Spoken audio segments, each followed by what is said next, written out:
无论炒菜锅底多黄多黑，今天分享一招方法，一擦就掉，省时又省力，都来学学吧。大家好，欢迎来到小明家魔法。我们在做菜的时候，经常会使用到锅碗瓢盆。家里的锅碗瓢盆用久了，很容易出现黑黑的一层污垢，尤其是锅底，不管是用电磁炉还是用天然气，底部变黑之后都是很丑的。很多人就想着将这些污渍去除，但不管是用钢丝球还是用洗洁精，很难将它清洗干净。其实大家想要将它清洗干净也特别简单，只需要学会一个小技巧就可以了。想要了解具体内容的朋友，赶紧跟着视频接着往下看吧。大家最好将平常丢掉的鸡蛋壳留起来，这样才能将发黑的锅碗瓢盆清洁干净。首先，我们拿一个鸡蛋过来，打开鸡蛋，里面的鸡蛋一会把它炒起来配饭吃，而鸡蛋壳我们留下来，利用废弃的鸡蛋壳来清洗锅底。现在我们把鸡蛋壳捏碎，一般我们家里会有一些烧糊的锅，或者是烧了特别久的锅，这些锅里会有一层黑渍，不管用什么办法都清洁不干净。首先要了解这一层黑色的污渍是什么东西，其实它是油脂被火烧黑之后粘在上面的，也就是说，锅里变黑的污渍是油脂结块形成的。我们在清洁的时候，可以针对这层油脂进行清洁，捏碎之后直接丢到锅里，然后我们拿一瓶白醋过来，把白醋倒在鸡蛋壳的上面，白醋能够起到软化污垢的作用，这样混合在一起来使用，就能够事半功倍，把锅底清洗得更加干净。现在我们拿一块百洁布过来，用百洁布粗糙的一面来压住鸡蛋壳，擦拭锅底，这样我们在清洗的时候就不会伤到我们的手了。而且百洁布也具有很好的清洁作用，这样清洗起来就能够清洗得更加彻底。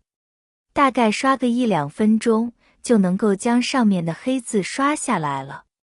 如果有清洁不彻底的，可以挤上洗洁精，这样能够将细菌和其他的脏东西全部清洁干净。洗完之后，直接用清水过一遍就可以了。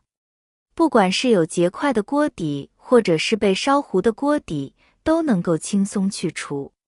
鸡蛋壳里边有碳酸钙，可以快速的将这些脏东西给清洁出去。加入洗洁精，它的清洁力度会更大，大家就不用担心清洁不干净这个问题了。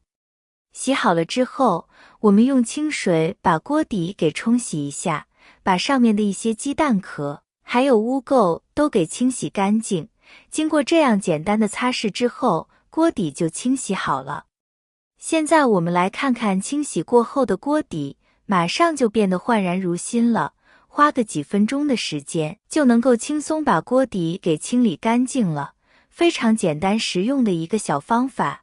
像平时我们煮鸡蛋时，就可以把鸡蛋给留下来，用来清洁也是一个很不错的用途。平常要是想这些锅底不被烧糊，那我们在做菜的时候就要注意，不要开太大的火，也要记得在炒菜时放一些水，这样能够让锅底底下受热均匀，就没有那么容易糊了。如果家里没有鸡蛋壳的话，那么我们可以来看看下面这个方法，也是非常简单实用的。准备一个容器，往里面倒入适量的白醋。白醋不仅仅是调味品，也是很好的清洁剂，具有软化顽固污渍的效果。再往里面加入几勺的洗洁精。洗洁精是厨房最常见的洗涤剂，清洁油渍有非常好的效果。加入洗洁精之后，可以再加入1勺的番茄酱，即便是过期的也能用。如果没有番茄酱的话，也可以用新鲜的番茄来代替。把新鲜的番茄捣碎或者搅成番茄酱的样子。白醋、洗洁精、番茄酱都加完之后，搅拌均匀，这样就制作成了一款清洁效果非常好的清洁液。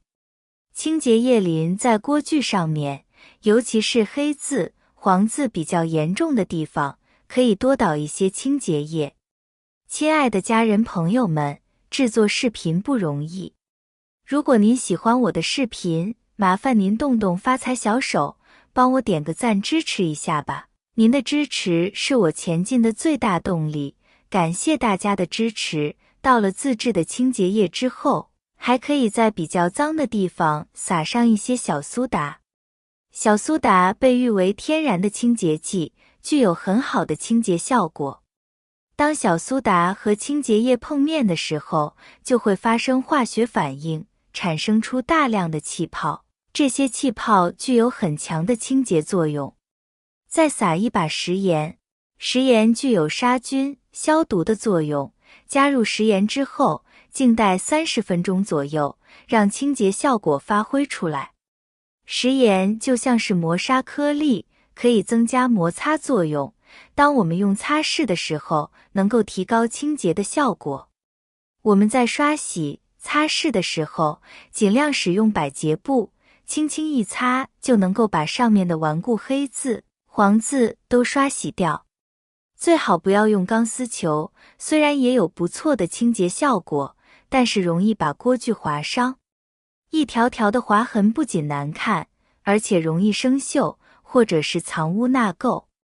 用百洁布粗糙的一面，在涂抹了清洁液的地方来回擦拭。这个时候就会发现，原本顽固的污渍就像是魔法一样消失得干干净净。用纸巾或者抹布把清洁液的残留部分擦拭干净。这个时候，锅具就慢慢露出真容。清理过和没清理过的部分进行对比，差距实在太大了。厨房是承载我们家居幸福的场所，在这里我们能够做出各种美味的食物。逢年过节一起吃个团圆饭，别说有多开心了。但因为油烟问题的侵袭，厨房生活也令人感到头大。看着油腻腻的油烟机、水槽、墙壁等等，真的是不知道该从何处下手清洁。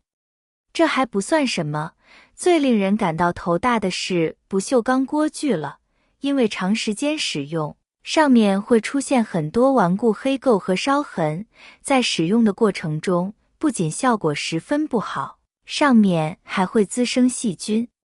利用上面方式就可以把其他地方也清洁得干干净净了。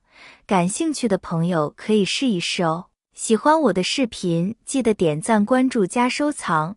我们明天视频再见。